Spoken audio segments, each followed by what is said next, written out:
The broadcast is now starting. All attendees are in listen-only mode.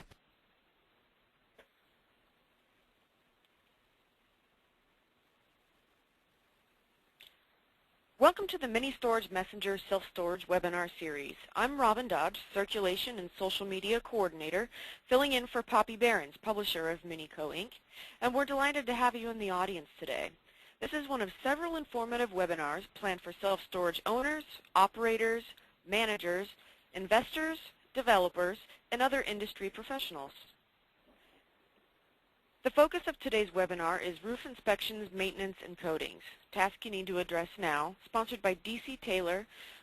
Based in Concord, California, DC Taylor operates nationwide from 8 locations and has more than 60 years of commercial and industrial roofing experience.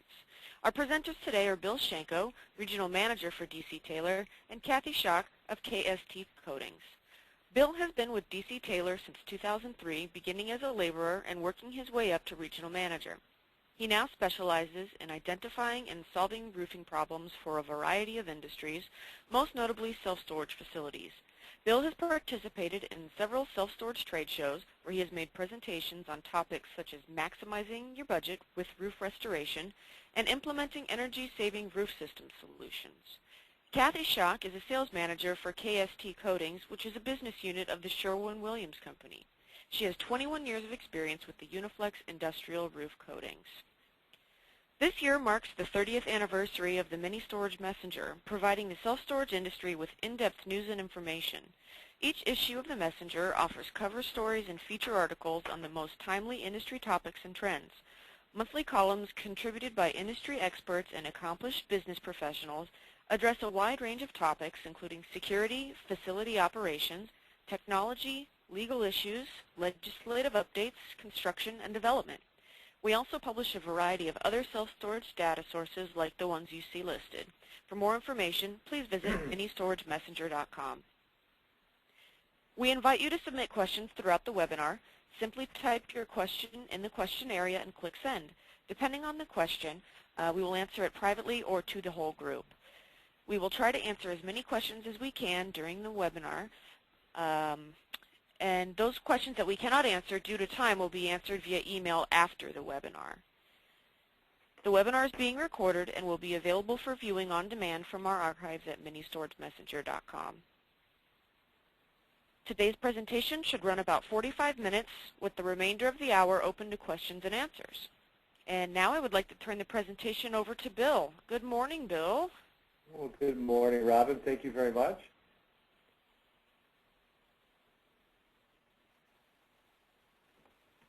Okay, we're going to go ahead and start the next slide. Waiting on it here. It's a little bit of a lag time this morning, so.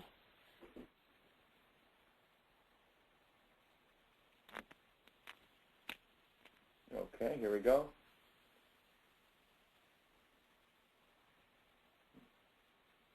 A little bit of a lag.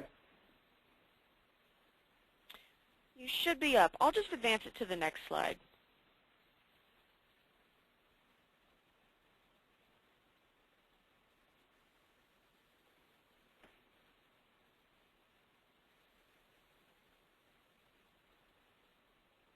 Okay. Are we up now, Bill? No, I see the Self-Storage Association Online Seminar, May 5th, 2010, presented by DC Taylor and Uniflex and Sherwin-Williams. Okay. And I'm hitting down, but it's not allowing me. Okay. Go ahead and click your mouse on the screen, and then you should be able to do it. There we go. Fabulous. I appreciate that, Robin. Sorry, No everybody. problem.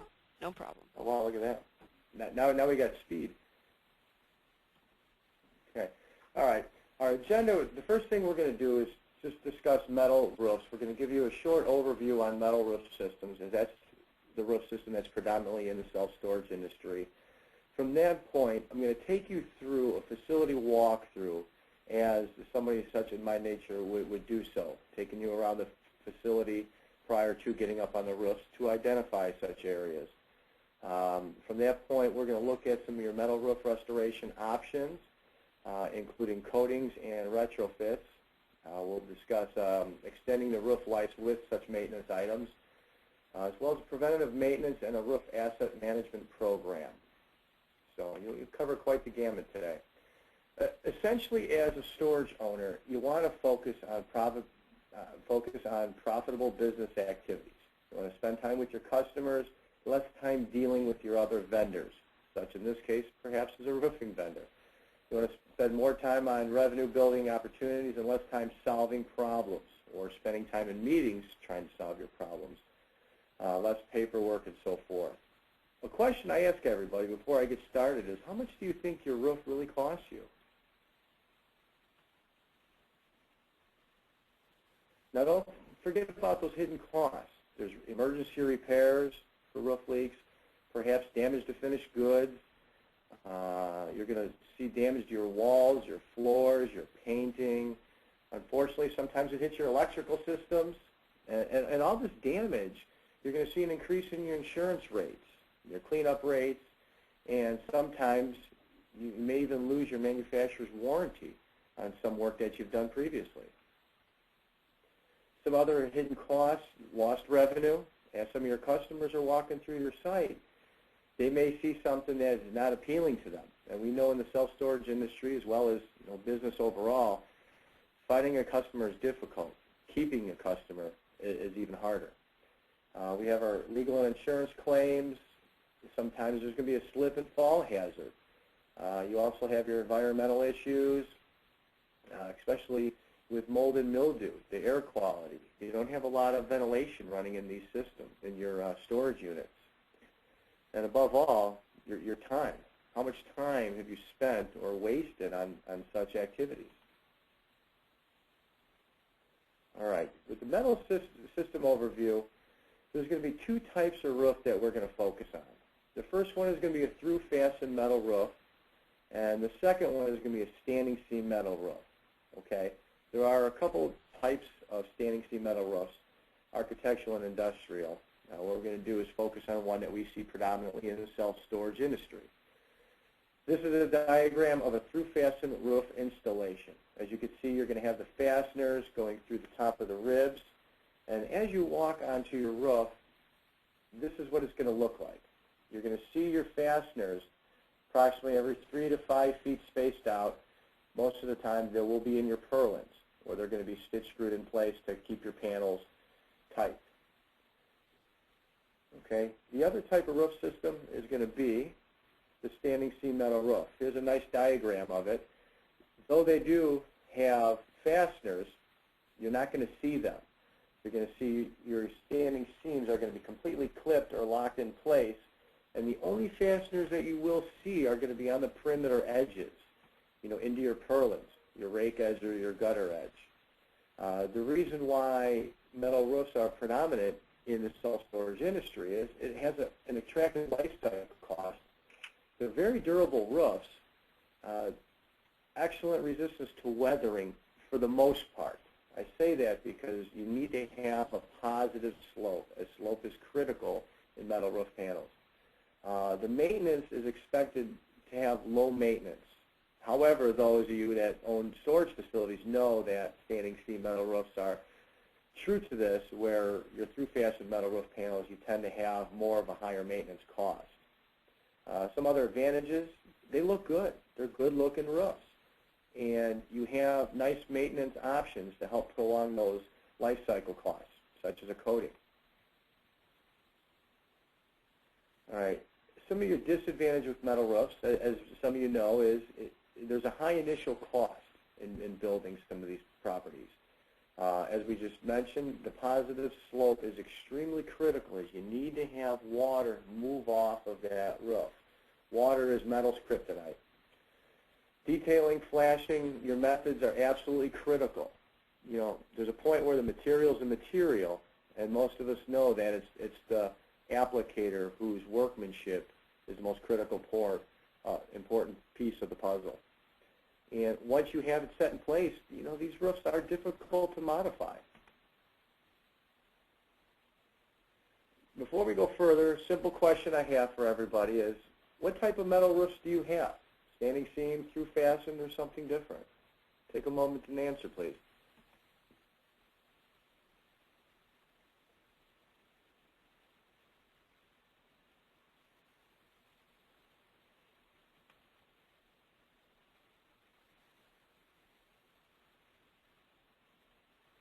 Okay.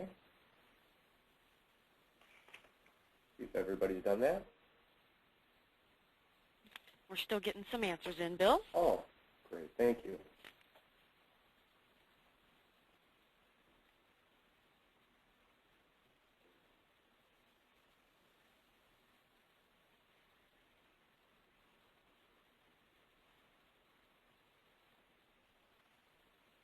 Let me give you folks about 15 more seconds. Thank you, Robin. No problem.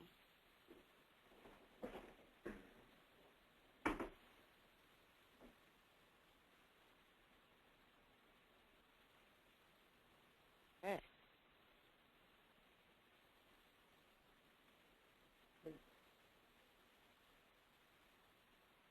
Okay, it looks like it's pretty even across the board, standing seam and through fastened. Okay, this is good.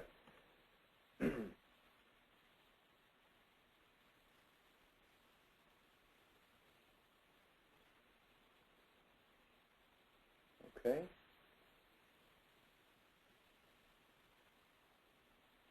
Are we all set to continue, Robin? We are. Just go ahead and click on the screen again when you're ready to go. See, I'm a roofer. I'm not one of the most technical people there are out here in the world. No problem. Don't worry about it at all. Okay. Metal roof restoration. Let's go ahead and scroll down. There's a lot of options we have with metal roofs. I'm going to show you some different methods of repairs, or actually Kathy Schock's going to walk through some of those as well. You're going to notice when I go take you through a roof investigation that you're going to see most of the issues are going to be on through fastened systems, your side laps, end laps, curbs, penetrations. Sometimes the damage is going to be so, quite a bit that repairs may not be the best answer. And at that point, we're going to have to look at perhaps a coating or a single-ply recover. All right. Now, during the walkthrough, and I'm going to take you and show you some different photos to put this all into more perspective for you. But we're going to take a look at the metal work, your gutters, your downspouts, and your fascia, your metal edge profiles. We're going to go on the inside of a storage site, take a look at some damaged insulation or some water stains on your walls. And we could do all that before you even get on the roof. And this is something your store managers or you yourself being an owner can do. From that point, once we do get up on the roof, safety is the most important part, we're going to want to identify the roof type. Make sure we walk carefully up on the roof systems. We're going to check for debris on the rooftop as well as the gutters.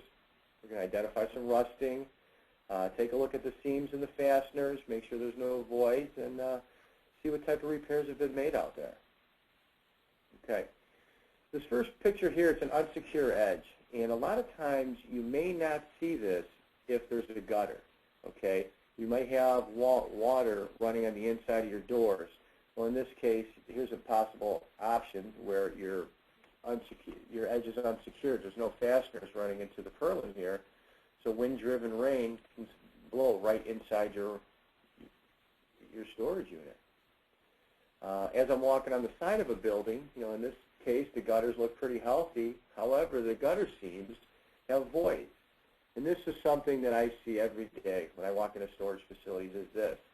However, what happens over time is if these don't get fixed, your gutter seam voids will start to detour or start to damage your walls. And next thing you know, you're going to have interior damage.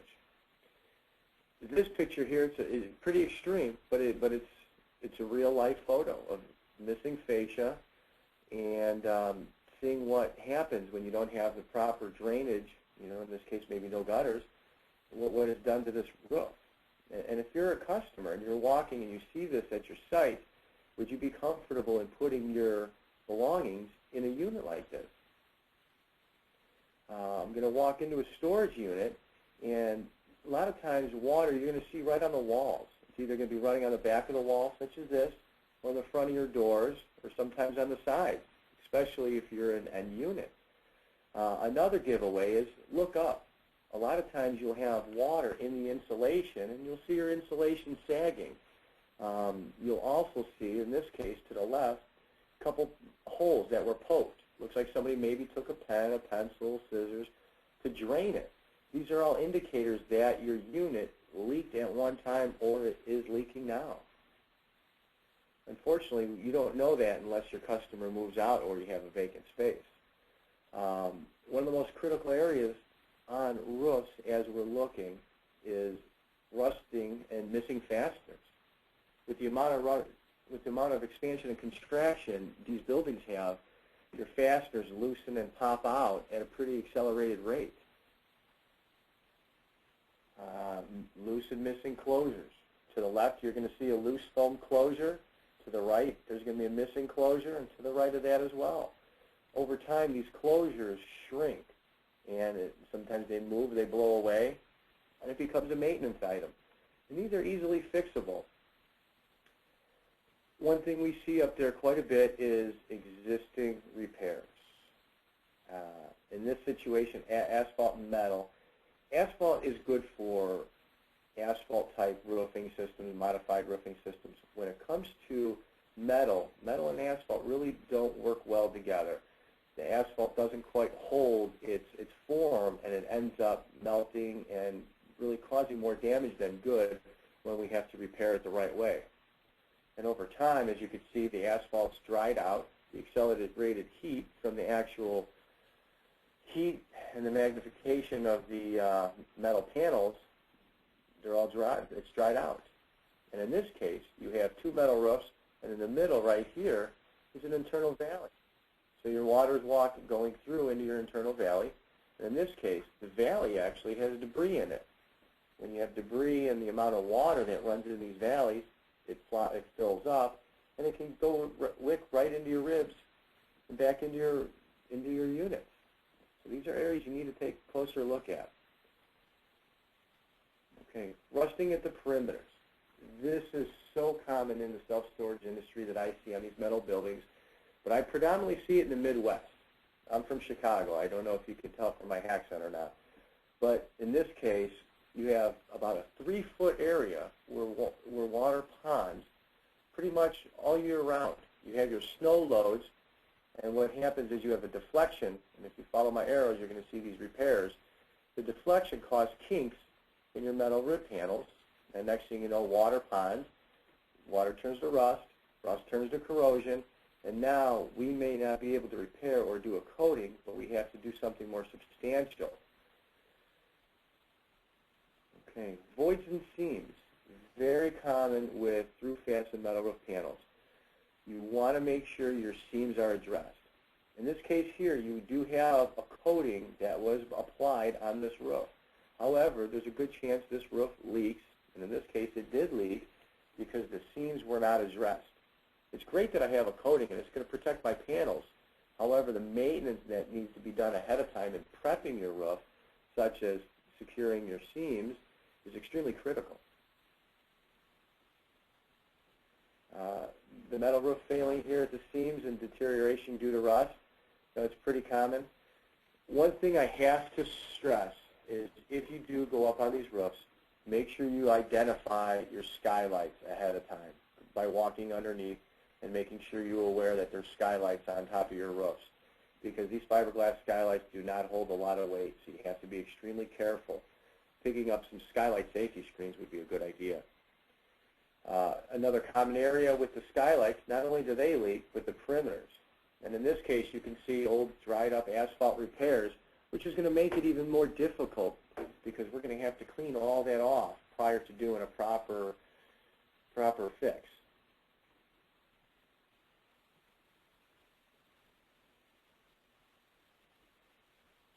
Okay. Proper ventilation is extremely critical in your storage buildings. Let's go back to this for a second. You have wind turbines that I see on a lot of properties, and they leak for two reasons mostly. I mean, over time they age. Everything ages over time, and your turbines stop moving or they slow down to a point where when it rains, the water just goes right through these little vents and right into your facility. Plus, when these things are running at optimum power, they're spitting so much that the base flashings start to disconnect. So these are ongoing maintenance items. You know, 1-2 times a year or after a severe storm, go out and take a look at them, or have your local contractor or somebody that you trust go up and take a look at these areas. You know, the wind turbine vents, they're really not that expensive to remove and replace. This next one here, debris, and in this case, gutter debris. Extremely critical. We want to keep our gutters clean.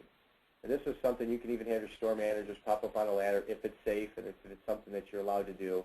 Clean out your gutters, because over time your water is going to turn into ice, it's going to fill up, and what will happen is it's going to wick back inside the ribs of your roof. You do have foam closures in your details here. However, sometimes they're missing, they're shrunken, or over time they just disappear.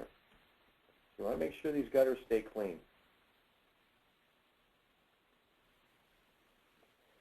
The metal kinks I talked about with the standing water. This is a really good photo right here. It gives you an overview. You know, some of your roofs are 200, 300, 400 feet long, and as you can see, 3 foot in, you're starting to have kinks all through here. Well, with the expansion and contraction of these buildings, your kinks turn into splits. So you may not be leaking today, but it doesn't mean you won't be leaking in 3 to 6 months. You have to have these situations addressed immediately. With standing seam metal roofs, you don't see it a lot. However, again, being in the Midwest, we do have foot traffic up on these buildings for the simple fact is you have snow loads. Sometimes the gauges of the metal can't withstand the weight, and your voids start to, or your seams start to open up and create voids. And you may not see this in the summertime. However, in the wintertime, when you do have weight on your roofs, some of these seams or clips open up. And when you get into that situation, you know, your repairs are starting to get costly. But then at that point, you're like, well, what are my options? It's like, okay, well, we can tape these or stitch screw them. But at this point, you may want to look into a single-ply recover. And a single-ply recover, it's something where you're going to add insulation in between the flues, as you see down here. And then you're going to add a top surface or a top layer of insulation as well. Now the insulation, the thickness is going to vary, depends on your rib height of your panels, okay? So it's a little hard to get an accurate cost per square foot. Plus your R value from your heating and cooling standpoint, this is your time that you really want to take a look at your heating and cooling costs, especially if it's temperature controlled or climate controlled, because you can help curb that by picking up a better insulation, something with more R value per square inch, such as a polyiso board, which is your top layer here. Okay, and this is what the finished product looks like. It's nice and clean. It protects your metal roof. You don't have to worry about any additional maintenance on your roofs. You can have yourself a 10, 15, 20-year warranty with the single-ply recover and minimal foot traffic. Now you can rest. Some of the single-ply recover advantages, again, you're eliminating the existing metal roof problems. It's extremely lightweight. You're adding your R value as far as heating and cooling costs go. You're reducing your heat load, so your expansion and contractions are less. You know, if you have condensation, you're going to eliminate that, and your roofs will last longer. Some of the disadvantages, it's not as durable as metal, so if you drop or puncture, you know, it does happen. They do cost more than some coatings, and you have to have adequate support below. The purlin spacing between 3 and 5 feet, and this is when you have somebody come out to do your inspection and see if it's an adequate fix for you. Okay, thank you. Kathy? Well, thanks, Bill. What I'm going to talk a little bit about today is, you know, the benefits of coating, and, you know, truly when you think of a coating, what can that do for you? Some of the things to consider when choosing a coating is, you know, how long do you want your roof to last? And a lot of that depends on what is the current condition of it. Potentially, is this something that you're going to sell the property short term, or do you plan to hold on to this property for, you know, extended period of time? Other considerations are, is it conditioned or climate controlled space?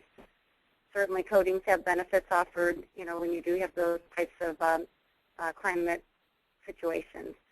And, you know, another thing to consider is what is your maintenance program today overall? And kind of like Bill had mentioned, is it something that you're evaluating your roof maintenance? You're going on your roof once or twice a year after storms.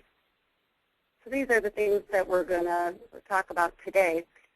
When you think about a roof coating, I think the best way to consider it is as a sacrificial layer. You've got a roof, whether it's an asphalt or metal roof, that originally when it was installed was designed to give you a number of years of a life expectancy. But over time, you've got the weather, the elements, the UV that's beating up on that roof and causing it to rust or to erode. So if you think of a coating, that's our sacrificial layer. Let that weather and elements and UV beat up on the coating rather than your actual roof substrate. The coating benefits liquid applied, so they're easy to install.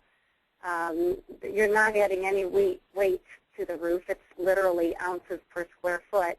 But when you think of the original construction of the storage units, you have to consider that the gauge of the metal that was originally used, and you certainly are, somewhat restricted as to the weight loads that you can add to that. Some of the things that Bill had mentioned with respect to your options of recovering, if you got to the point where you're going to fill the flutes and recover with a single-ply membrane, weight loads are taken into consideration at that point to determine that that particular property is suitable for that weight load that you'll be adding. Coatings are easily recoated over life.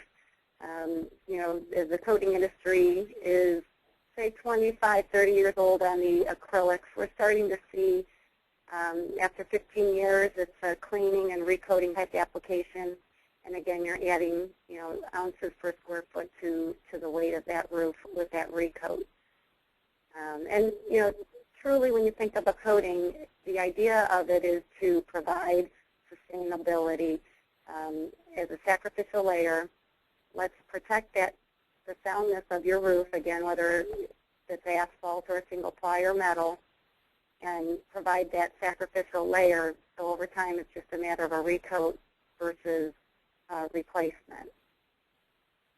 There's several different types of coatings that you'll be are suitable for the roofing industry. One is asphalt, and that covers several different types, and the other would be elastomeric. And elastomeric is really just a generic term that it has a minimum elongation of 100%. So that's a product that is going to expand and contract with your roof as you've got the movement of the roof with the changes in temperatures and what have you. When you think of asphalt coatings, one type of very cost-effective economical option is an asphalt emulsion. Typically, on an existing asphalt roof or a modified bitumen type roof is where you install this type of a coating. And it's black, so you're not getting any of your reflectivity values. However, it will provide you several years of a good covering and maintenance. So that circumstances might come into play where this is a property that, you want to maintain it, but you believe that you're going to possibly sell it within the next few years, so you don't want to invest too much into it. That's where that type of a coating system might come into play for you. The asphalt aluminum coatings can also be applied over to these built-up and modified roofs. They give you that added value with the reflectivity properties. Or for metal roofs, it's a very good cost-effective solution for a metal roofs moderately rusty to protect those panels from further deterioration and to prolong the life of those roofs. When it comes to acrylics, there's a number of different types of technologies, or elastomerics rather, and I would say the acrylic technology is probably one of the most common and cost-effective that you'll see in the self-storage industry. Acrylics are great for their weatherability. They maintain their whiteness, so offering that reflectivity value. And again, just a good cost-effective and user-friendly type coating. When you get into urethanes, it's typically a solvent-based type product, and it offers additional value, holds up a little bit better under, say, ponding water situations than, say, an acrylic would. Polyureas are a two-component application. When you look at the last two here, polyureas and silicones, really you're going to find those types of products more so in heavy industrial environments, where you may have different things that are being exhausted out of stacks or vents that are aggressively attacking the roof. Or you may have a lot of foot traffic and various things like that. So that's kind of where you'd fall into evaluating those types of coatings. But between, the various types that are on the market, truly you can protect just about any type of roof out there, whether it's metal, the various single-ply, Hypalon, EPDM, the TPOs, built-up and modified roofs, and polyurethane foam. When you think of, well, what does this type of elastomeric coating do for me? They're flexible. And as we talked about, the generic term for elastomeric has a minimum 100% elongation. It's important on roofs when you think of, and especially in various climate or temperature zones, where the roof will heat up to 150 degrees during the day. You might get a rain shower or cools off dramatically in the evening. And there's a lot of stress that's put on that roof. So you do need a product that's going to move with that. The weatherability, again, as you think of as a UV exposure, how is that product going to hold up to that exposure? You don't want something that's going to wear away quickly or chalk and cause any type of chalking running down your building. So all those types of performance features are built into these types of coatings. The tensile strength, when you think of that, it's relation to, say, hail impact. Or if you did have any folks walking on your roof doing maintenance on air conditioning units, if they're dropping equipment, things like that, that's what that relates to, how it's going to hold up to that type of an impact. The cleanability and recoatability, as we mentioned briefly earlier, 10, 15 years down the road, depending on the type of system that you have, it's a matter of cleaning and recoating that application. Some coatings are more user-friendly for recoatability than others. Silicones are very difficult to recoat. So those are the different things that you want to consider when the first application of your coating is, okay, down the road when it's time to recoat, is it going to be easily recoatable? Your fire resistance, the coatings out there will have various ratings, UL, FM. These are all just industry standard ratings that the product has been put through various testing for the fire resistance. And reflectivity, we'll go into that a little bit more as we get towards the end of the slides here. But talking about the added value of the air conditioning savings. Kind of thought I'd go through just the process. So if you think of whether this is a repair that you're going to do or a full coating system, these are the steps that you need to go through. You always want to clean. Anytime you're coating, just as if you were painting anything at your home or on the exterior of your buildings, we've got to make sure that that surface that we're coating is clean. So on a roof, it's typically a minimum 2,000 psi pressure wash, and that's going to remove any light rust, existing coatings. You've got to be cautious to make sure that we're only going to adhere to as good as that existing coating is adhered. So you've got to take care to determine is that existing coating well adhered. Priming is always important, and primers will vary depending on the type of roof substrate. On metal, you need a rust-inhibitive primer. And there's different types. There's solvent-based and there's acrylic rust-inhibitive primers. Typically, it'll be the preference of the applicator, or possibly depending on the area of the country that you are, where you may be limited to strictly the water-based. Asphalt primers will resaturate built-up and modified roofs. And it's just a light-bodied asphalt that's going to put those oils right back into that existing asphalt roof. And for single-ply, EPDM, Hypalon, TPOs, for specific base coats or primers that are designed to promote adhesion. Every one of those types of technologies and those manufacturers of those membranes have variables. So as a coating manufacturer, you want to make sure that you've got a base coat or primer specifically designed for that type of a substrate. There's many types of patching products and applications, but I think you can kind of patch them together here in just a few different applications.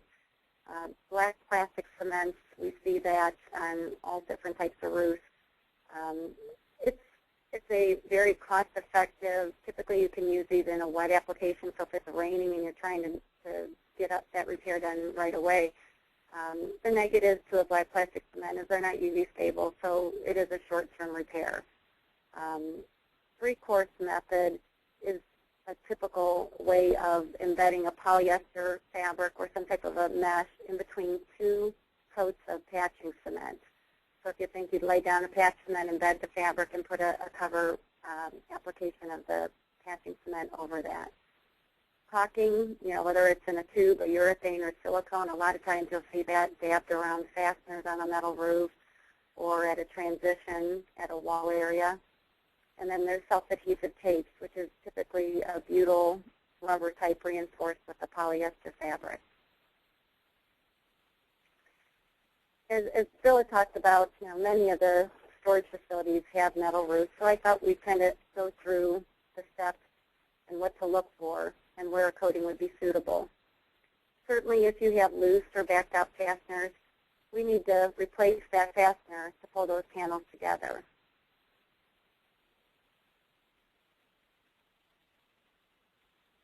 When it comes to priming, many times it's just very specific areas that need to be primed, spot priming.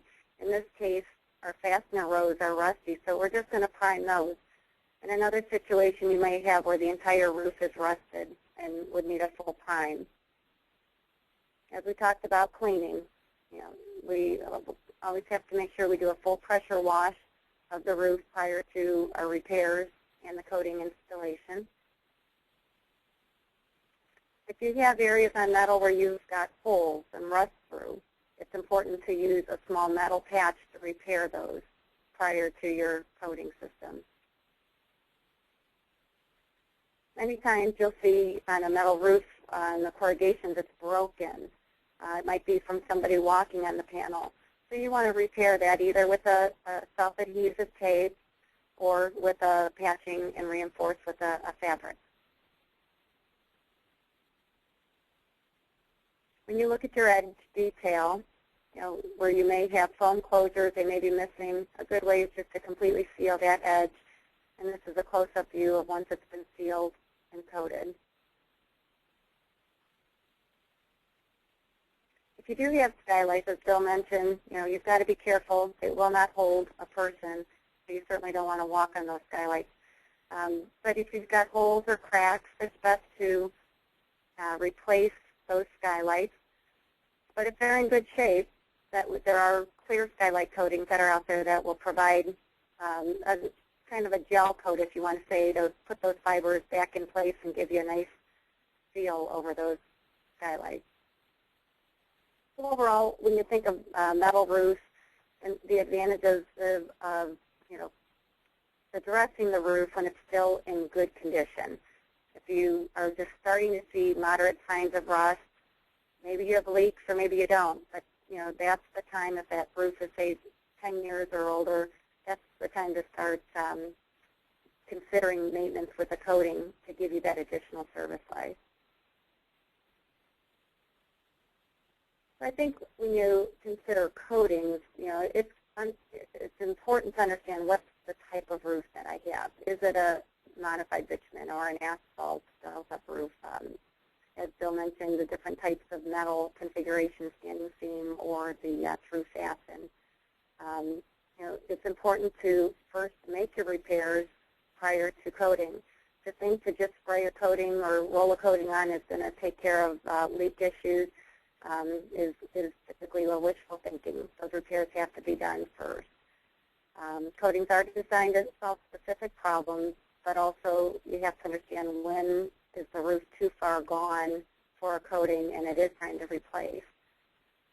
And again, understanding there's not one product that's good for all different types of roofs, and that's where you'll find the various base coats that are designed for different types of roof substrates. I thought we talked a little bit about the benefits of white roofs and reflectivity, and certainly the, as we hear in the industry today, we call it green roofing. When you think of a cool roof, we are showing here just the roof surface, 140 degrees, and once you turn that roof surface to white, we're down to 88 degrees. So just the rooftop surface is a substantial cooler temperature. Depending on the insulation values you have on your facility is going to determine what type of reduction in potentially cooling savings, or even just to keep it cooler if it's not a conditioned space. Green roofs, green encompasses live roofs, which is actually where you'll see plants, grass, different things on a very specific type of a roof system designed for that. And then the other thing when considered green is just that when you're using environmentally friendly products. The Cool Roofs Ratings Council is an independent organization that has been established, and really just to promote the benefits of cool roofs. You're starting to hear about reduction of the urban heat islands, and the various things that cities are incorporating to say, okay, how can we help to eliminate the heat buildup in our cities? So that's part of why the Cool Roofs Rating Council came into play. Energy Star falls along with that as well, but it's a government-backed program. And what these organizations are putting into place is various to give you as, say, a building owner decision maker, how do I determine if this product is going to give me that value of reflectivity that I'm looking for? So kind of put it into that scope. When you think of cool roofs, there's really a couple of things that you'll hear about, and it's solar reflectance and emittance. The solar reflectance is really the solar energy, or the fraction of solar energy that's being reflected by the roof, where the emittance is the amount of absorbed heat that is radiated. And to give you an idea with the various coatings, with cool roofs, we want a minimum 65% reflectivity and a minimum 80% emissivity. So when you're looking at the Cool Roof Ratings Council or the Energy Star, that's kind of the guidelines that are put out there to follow. And this could be from a white coating, or it could be from a white single-ply membrane. So you can obtain those with either type of coating or roofing system. Just to give you an idea of how it gauges, a black roof will have 6 to 10% reflectivity. A mineral surface, modified bitumen, so that light granule surface kind of looks like a shingle, would be, say, 25 to 30%. Metal, 25%. Gravel ballasted, 15 to 30%. And, when it comes to white single ply or white coatings, you're in the 70 to 80+%. And again, green roofs overall are environmentally friendly. Again, it's products used in the industry that are environmentally friendly, or the fact that we're helping to keep our environments cooler.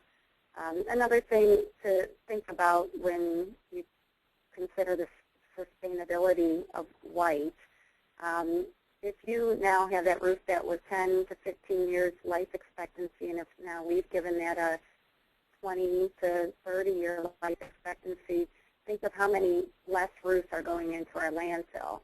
So those are the various things when we talk about sustainability and green, why these reflectivity in the white is really, you're hearing about it so much more in the industry and in the governments and the different initiatives that are out there. And that's what we've heard recently from the Energy Czar. He said we want to coat the roofs white. If you look at any of your facilities that are climate controlled, different things that you may want to consider is check in with your local utility company. Many utility companies are offering rebates for taking a facility, the roof from black to white, and that's air-conditioned space. So there are definite benefits that you can find locally that will provide you that option and some cost savings.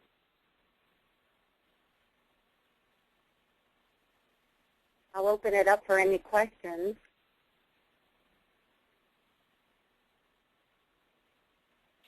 Okay, let's see what we've got here. Our first question is, what about hurricane codes? Bill, do you want to take that one, or would you like me to? You can go ahead with that one, Kathy. That's fine. When it comes to hurricanes with single-ply membranes, there's very specific requirements for fastening systems. And it does vary by the geography. You know, if you're down in the coastal areas, down in Houston, there's TDI is a specific rating that is considered.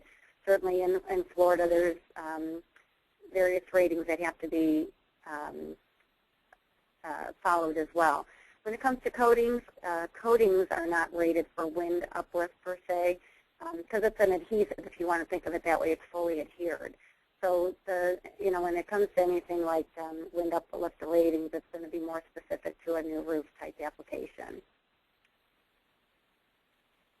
Okay, looks like we do have a couple more questions, but Bill, were you going to run through the roof asset management before we finish up questions? We can do that if there's questions. We definitely like to have those addressed. Okay, all right, we can go straight to those. The next question is, if I have light surface rust on my metal roof, what should I do before coating? Well, can you repeat the question, please? If I have light surface rust on my metal roof, what should I do before coating? Okay, what you're going to want to do is, as Kathy discussed earlier, is power wash that area. And you have what's called like a rust inhibitive primer, which you're going to want to brush apply over those areas. And then there may be some other materials you could use as well, Kathy. Would you like to elaborate a little bit more? Yeah, I think the things you want to think of with a light surface rust, it depends on the type of coating that you're going to apply. For example, if you put a fibered asphalt aluminum over light rust, because of the nature of asphalt, asphalt is impermeable. And so what that means is it's not going to allow moisture or air to get through it. So if you don't have that moisture and air getting to the metal, it's not going to allow that to rust. So with a heavy fibered aluminum coating, if you had very light surface rust, you'd be fine to go directly to it. If you are going to be coating with a water-based product, like an acrylic elastomeric, then it's absolutely critical that any rust is primed. Because if you think about it, you're putting water on top of rust. So in that circumstance, it's very critical that you do use a rust inhibitive primer prior to coating. And usually, you prime one day and you coat the next day. So, it's something that it just goes part of the process pretty quickly. Okay, the next question is, how would you recommend fixing areas with missing closures? And they also ask, how do you fix metal kinks? Okay. Well, with the closures, there's a couple ways that you can do this. You can just remove them, or if they're not there, is just buy new foam closures and install them. Another way, let's say if it's more in a critical area and you need to cover it right away, is you have like those Dow foam packs you can even pick up at a Home Depot and spray those. And it's an expanding foam. And it's temporary because the birds like it. So what you're going to want to do is once you spray that is shave off like the bubbled areas and so forth to make it a smooth or a monolithic surface. And you can even take it a step further and add like a butyl tape to it, and then an elastomeric coating over that as well to encapsulate that detail completely. So this way no weather will be getting in and attacking those rods or even birds for that matter. And as for the kinks, again, a butyl tape works extremely well, the peel and stick tape, because as your building expands, it contracts and your kinks are going to start turning to splits. It's in a small controlled area where the tape, if you have a 2-inch or 4-inch tape, will more than cover that area of concern. And then to protect your tape, you can even add an elastomeric coating, just brush apply, and just do spot repairs. Okay, next question. How long can a metal roof last if the proper coating is applied when the roof is fairly new? Well, if the roof is new, within the first couple of years, I would say, or even the first 5 years, is still considered a new metal roof. Ultimately, if you put on a coating system, and coatings, there's, typically about 10-year life expectancy on a coating. I have seen scenarios where after 12 years, it was a matter of cleaning and recoating, and now we're into that second cycle. So I think coatings are still new enough in the industry that as manufacturers, we're seeing the second cycle, so that additional, into that 10 to 20-year extended life. I don't think we're there yet to see that third cycle. So, I think it's safe to say you're going to get, after, say, a 10-year time period, a recoat in there to give you another additional 10 years after that. And that's with maintenance, like anything else. You always want to make sure you're maintaining those roofs. I know in the self-storage industry, it's interesting the different items you find on top of the roofs that people just decide to dispose of, I think. All right, next question. To inspect the roof, do we need to walk on it? Can we just walk anywhere on the roof? No, you want to be extremely careful when you are walking on those roofs. For example, with the through-fastened metal roof, you're going to want to walk where your fastener rows are on those purlins because, first of all, it's the strongest area of your roof.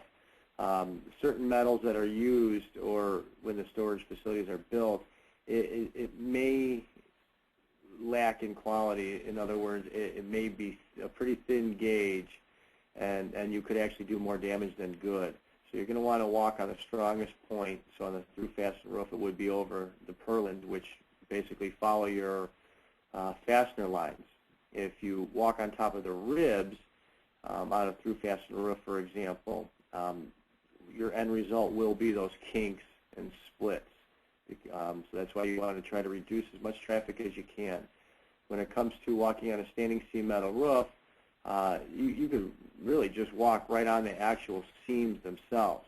It's uncomfortable when you're walking a couple hundred feet at a time. However, for short distance, just make sure you pick your feet up and you don't trip because it is a safety fall hazard up there, and you just got to be real careful with that. Okay. Let's see. Next question. What about roof coatings that seep through and drip on tenants' items? What is the best coating? I missed part of that. Can you please repeat that, Robin? Sure. What about roof coatings that seep through and drip on tenants' items? What is the best coating to use? Well, if you've got a roof coating that's seeping through, then you've got damage to that roof that needs to be repaired before you coat it. A coating should not seep through a roof at all. So either you've got holes where maybe fasteners had become loose and backed out, and that would be the reason you would have something like that happen. But ultimately, you should not ever have that, and you have to do your repairs first. Okay, next question. What about roof coatings? Oh, I'm sorry. I'm repeating myself. What if you have a leak through the main support steel beam in a unit, but there is no sign of any water entry? Could be condensation. Some of the things you want to think about when you have that scenario is confirm, are you seeing water entry when it's raining?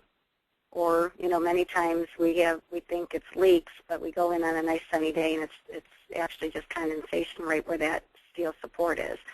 So that might be one of the avenues or what to consider or what to look for. Okay. What is the best way to cover screws that need replacing? The best way to cover screws that need replacing is to replace them. If they're bad, they should be replaced. If the screws are in good shape, they can be coated. But again, we don't want to, ask the coating to do more than it's really intended to. It's a protective layer. So if the screws have backed out, if they're not tight, then you need to replace them with an oversized fastener. Okay, we just got this question in, and there's a little bit of detail to it. So here we go. My screw-fastened roof, 500 feet by 185 feet, is 10 years old. We're in Minnesota. We had a small leak last winter. Our building is a climate-controlled building. The installer has advised that we lift up the panel and insert additional sealing material between the panels to upgrade the roof sealing and prevent future leaks. There's no other roof damage or wear. What is your recommendation for this work? Bill, do you want that one, or do you want me to? I know my answer would be that's something you'd want to have maybe another pair of eyes or somebody go take another look at it to get a closer look, because I don't know if I fully understand that detail unless I actually go out and would look at something like that. But yeah, Kathy, feel free. I might add, the builder, certainly when that roof was installed or erected, there's an adhesive or a butyl per se that's put between the laps of the metal panels. And so as a builder, the thought process would be, well, that's compromised in that area, that's why there's a leak, pull it apart and replace that. It's something that, they could come back and do. However, as a light maintenance, you can, certainly accomplish sealing that area as well with some of the patching methods that we talked about. If your roof's 10 years old, you've got one leak and it's a good-sized roof, I'm not so sure I'd feel real comfortable about starting to pull apart those panels, to take care of a minor leak, where you could do it without, starting to pull that apart with a patching and repair method. Next question, if we find no rust or have any leaks on our 10-year-old roof, do we need to do anything? Well, that's where a proactive approach, and in my opinion, the coatings are a great value.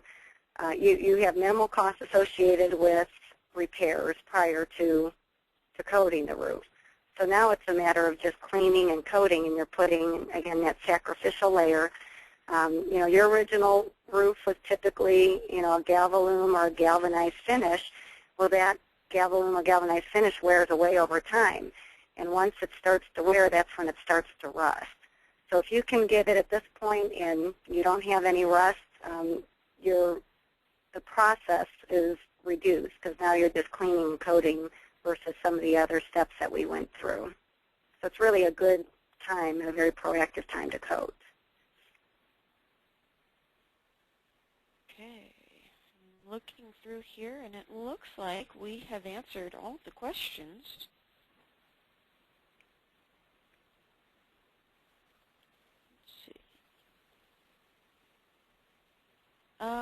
One last question. What is the difference between KST coatings and other coatings available?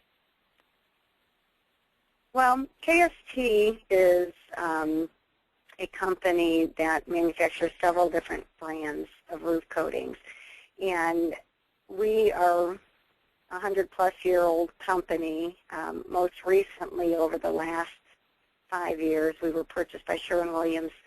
So I believe, when you look at the products, the technology, as a manufacturer, what you want to look at is, does a manufacturer retain their samples of every batch that they manufacture? It's part of a quality control standard. Our new technology is always being considered in R&D and evaluated. Is a manufacturer putting this coating through all the various tests and requirements for the various areas of the country? California, you've got Title 24. In Miami, you've got Miami-Dade approvals. So you want to make sure you have, the right product that's going to fit for the part of the country that your products or your buildings are in. All right. Well, it looks like that's all the time we have for today. Thank you to everyone for attending. We hope that we've provided useful information to assist you in your investment or development endeavors. You'll receive an email shortly with the link to the archived presentation, so be sure to watch your inbox for this email. Our next webinar will be held on Wednesday, May 19th, presented by Chamberlain Access Solutions We'll focus on strategies and techniques for self-storage owners and operators during this challenging economic time. To sign up for this event or any future webinars, please visit www.ministoragemessenger.com. Thank you again for attending, and have a wonderful rest of the day.